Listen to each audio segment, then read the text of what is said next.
Hello everyone, welcome to Voice of Russia for you. Thanks for clicking, and right now I'm in the Moscow metro and I would like to show you a very interesting way of cleaning the floor. This way of cleaning has long been used in the Moscow metro. It includes usage of sawdust.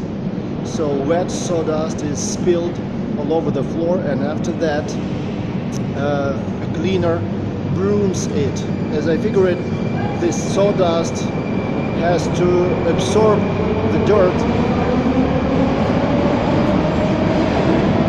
and remove it.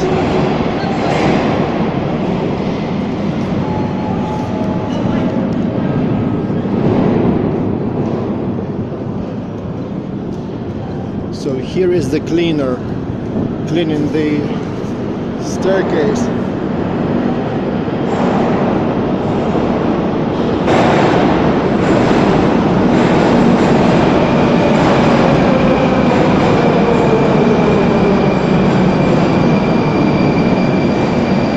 So guys, if you have ever seen a similar way of cleaning, please let me know about it in your comments. See you next time. Bye.